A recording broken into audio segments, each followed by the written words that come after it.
It is not the critic who counts, not the man who points out how the strong man stumbles or where the doer of deeds could have done them better.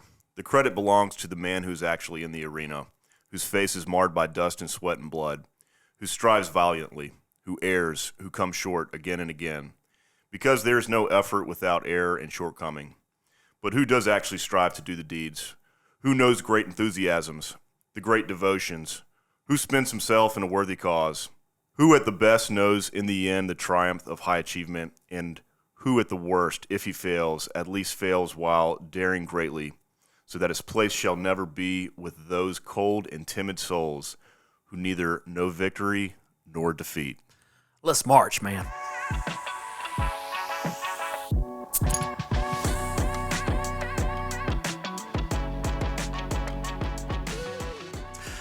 This is Wright, Brennan with Lost in the Midlands, and I am here today with a veteran, an entrepreneur, a home improvement professional, my friend Robert Marye, Gentleman Movers. Thanks for hanging out, Robert. Absolutely. I love that speech with all my heart. It grabs me every time I hear it. Just for you to say it like that, I get goosebumps, along with many other things Teddy Roosevelt said. And how that applies to me and what I do. When I hear a speech like that, I feel like with my body, like Teddy Roosevelt with his body, I could have a manifest destiny. I could be in control of my future. Yeah. Freedom has many, many definitions, but one of them is this: am I the greatest determinant of my future? Yeah. And with me in the arena pulling forward, that will be my future as I make it. And I love that. You don't get that everywhere. You get that here in America. But along with, I think we need a revitalization of that, because so much of what I'm seeing, especially with men, is running, ducking from responsibility, pushing forward, being all you can be. Yeah. And we need a lot more Teddy Roosevelt in our landscape. Everybody seems to be blaming everybody but themselves and not taking responsibility and not taking charge. With the moving industry, like I said, segueing into TR, it gave me that. Yeah. And there was a theme of, I can't give you comfort, but I can give you victory in your life. And I've had my difficulties, but I've had a lot of victory. Yeah. Pushing forward with doing the moving industry. It's given me a sense of profoundness, a sense of responsibility, a sense of I'm in control of my destiny, and if my body can hold up, I'll do this until I can't. You have built an amazing company, Thank and you. you certainly are a man in the arena out here making it happen in the moving industry, in the home improvement industry, which is, I love having people on who are in this business and really making it happen. So I'm fired up to hear about your business, but I want to start a little bit earlier. Let's hear about where you're from, kind of what brought you to that point, that entrepreneurial, that head where you made the move. Sure. I'm from Sumter, South Carolina. I was educated in Missouri, Fulton, Missouri, at a small liberal arts school, Westminster. I joined the Army National Guard my sophomore year of college, and that helped in many ways to regiment my college life so that I don't, the whole frat boy thing doesn't get out of hand. But I wasn't the best student, but what I got out of an education was a mindset that, hey, you need to really move forward. Yeah. A lot of people, it's not that they don't have the capacity to think, but they just, like we're saying, they're stuck in their comfort zone. Yeah. And I knew, I had the privilege of having a free education, but also the foreknowledge of after you graduate, don't call collect. And so... Hey, let's get moving here. You're gonna have to move. Yeah, and what I serendipitously walked into the moving industry, and what I saw were some things that, I was surprised how much I liked it. The physicality, usually, not on a hot August Saturday morning, but usually I had a physicality. I played sports, wrestled, football, and so I liked that. There were a lot of perks to it, but more than all, it gave me a sense of like feeling the fruits of your labor. Yeah. Oh yeah. I'd worked construction jobs before, and I'd worked retail, and you could work all week on a construction job and not feel any sense of accomplishment, I thought. But hey, to help somebody move, we just moved somebody yesterday who had lived in a house 44 years. Wow. And by the way, it's a lot of what we're seeing here, not job market or house market, but season of life moving. Yeah. We're seeing a lot of that. That's what kind of is keeping us afloat. But when you're coming into not only somebody's house, but a place where they've lived for 44 years, raised their kids, made a living, dogs buried in the backyard, it carries a lot of weight, a lot of stress. When people also like this week, a son was taking care of his mom, moving from an elderly place in Myrtle Beach to Columbia to, I assume, be closer to them so they can take care of her so she can be, walked home, if you will, in the latter days of her life. We carry an awesome sense of responsibility, and our motto is, we don't move furniture, we take care of people and families. Yeah. That to me, you're getting the essence of what you're doing. Like with TR, it's not about the physicality walking through the motions. It's about really taking on the responsibility and an achievement of moving forward and taking care of somebody or a family in their hour of need. Yeah. Yeah, I can definitely see that personal connection you guys have with the customer. You're in their environment, like really in their personal space. And I can imagine after putting in a hard day of taking care of them, there's a great sense of satisfaction, because they're probably freaking out that you're in there moving stuff around to some degree. Well, how many forms of business work where you're possibly taking everything somebody owns and putting it on a truck and taking it from here to there, And so you come into somebody's house, you come into their world, past, present, and future. Yeah. Yeah, that is awesome. Well, I want to hear a little bit about how it came to a head when you decided to go out on your own. I know that you were working with a moving company. You saw an opportunity.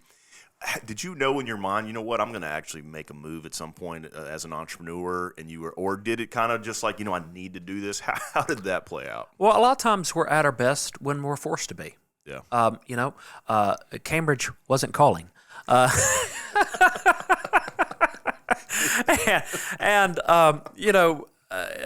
You got to start where you are. Yeah. If you're really going to move forward, you got to start where you are. And what I saw in this legitimate, legal, successful moving company, first day, oh my gosh, they're not all, but they're a bunch of pirates around here. People I don't want in my house moving me. And I went to public school. I was in the Army, played football, but I really did construction jobs. But what goes behind the scenes could be quite disturbing to me, and not so matter what somebody's doing, but why. Yeah. Why are they in the moving industry? And I saw just some things that really disturbed me. If you're an honest, good person, you were in a bad seat. Yeah. And theft going on, people doing activities in between jobs or during jobs that just anybody with half a brain would say, no, I don't want that in my house. So it came upon me, hey, if these guys are getting away with what they're getting away with. By the way, I was looking for a full-time temporary job the summer of 2002. Yeah. Okay. So I'm looking to be a teacher, but in the time I needed a full-time job, and I had a good driving record, and I could qualify to be a driver. So I got the job right away. And what I liked about it, hey, movers can get tips. Movers can get free furniture or close to it. The physicality I liked was a workout usually. And I was like, wow, there's some real perks of this job you're not going to get any other. I mean, I worked 3 summers doing a construction job growing up as a teenager. I never got any tips. So, and like 25, 50, free lunch here. There was one time I picked up $1,000 bedroom set. Wow. So I'm like, okay, well, there's a perk I didn't see coming. And to the to the Robert Marye in his mid-20s, that sounded pretty awesome. So what I said to myself, with Wright, all the humility in the world, if these guys are getting away with what they're getting away with, imagine if you had a small, polished, polite, trustworthy moving company, charged of course less, because we didn't have all the overhead, but really lived up to that name, Gentleman Movers, along with did some things they weren't doing, like short notice out-of-state moves. Yeah. This moving company, believe it or not, had many franchises, but they did not go at the time out of state. Had lift gates instead of ramps. That was a really big thing, big back saver in that. And man, this business, if nothing else, gave me a sense of I'm in control of my destiny, and no regrets. Yeah. No regrets. It's been very good to me. And we've had our difficulty with COVID and the housing market, labor shortages, but I tell you what, I have no regrets, because it gave me something I couldn't see myself doing anything. Once I got a real taste of it, I wasn't letting go. So you've been running operations for 20 plus years. Yeah. And that is one of the benefits for me of being in this network called BNI. I get to be in a chapter with you, somebody who has seen all the trials and tribulations of being in the business for so long. Can you tell me how does BNI affect? How's it affect you? BNI has been so terrific. We've closed in the last maybe a little over a month, well over about $17,000. Oh, boy. Not just because of the people in our chapter. Our chapter, of course, is great, and I love it, and I'm not looking anywhere else. But the people that have been in the chapter, a former real estate agent has given us 2 huge jobs in the last month. Heck yeah. For people, one of them was that a family that lived in the house over 40 years. Yeah. And so if I could change anything, I've been involved with other referral groups before the BNI. I joined the BNI in 2016. I would start right off the bat. If I ever am lucky enough to franchise, that will be one of our key ingredients, to start right with the BNI chapter, because I met you, many other friends, and people you would love to go the extra mile for, along with very resourceful to me, personally and professionally. Yeah, heck yeah. Well, you've spoken about the ideal customer. I mean, you said the last company you worked for, they missed a spot. Tell us one more time. You guys really can hit a home run taking people across state lines. Is that correct? Absolutely. We can load up a 2-truck job and take you to Augusta, Georgia the same day. Yeah. We can take you to Charlotte the same day. We've done a load up of a 2-truck job, and then, because it's a 4-hour plus drive to, say, Atlanta, Georgia, we can do that.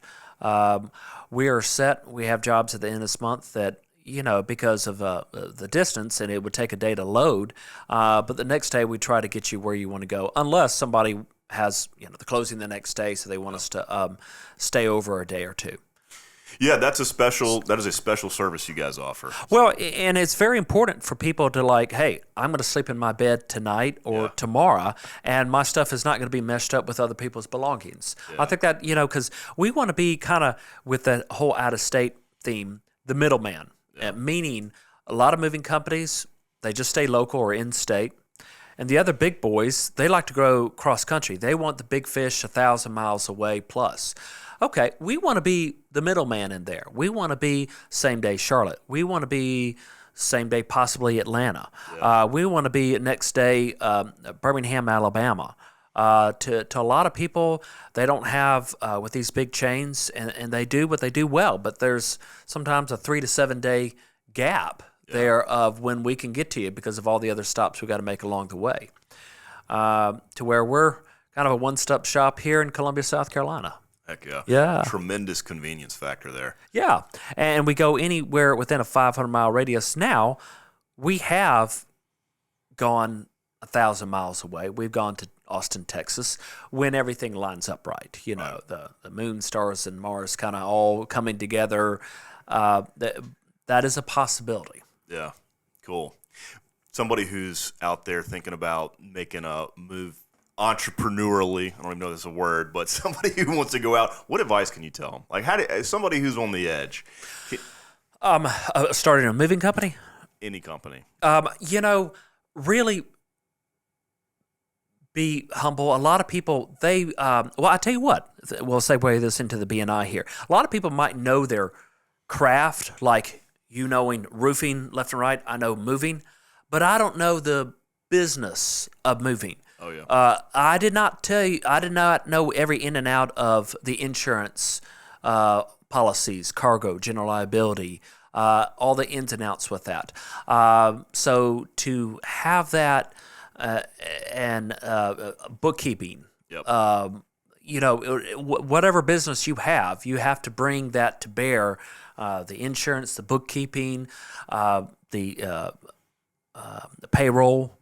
You got to have all that lined up, and that might not blend in well with what I do as a mover. But whether you know it or not, as I like to say, when you don't know all the things that touch your business, you don't really know your business. You might know your craft, but you don't know the business aspect of it. So there is quite a distinction between you doing a moving job and doing it well, Right. and having a moving company and all the ins and outs of the parameters of any company. So know thyself and get to your local B&I chapter so they can help you with that in all kinds of ways.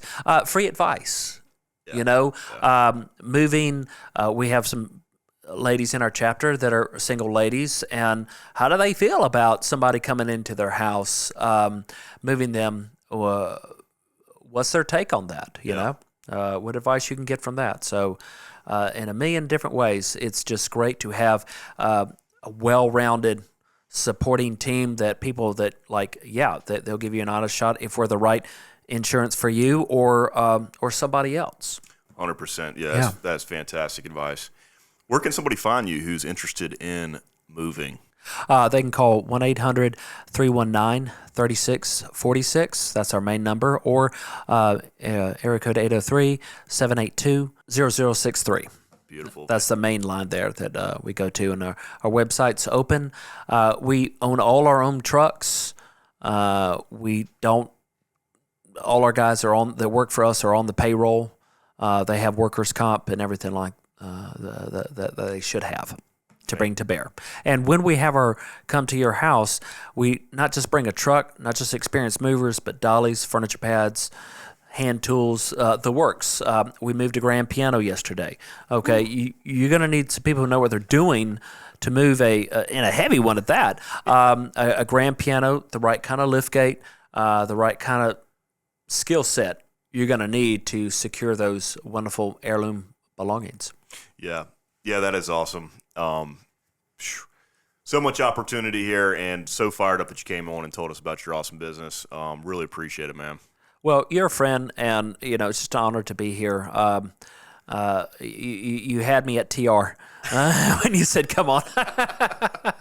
Good to know. Heck yeah. Well, thanks again. We'll have to have you on down the road sometime, and much appreciate it. Anytime. Thank you.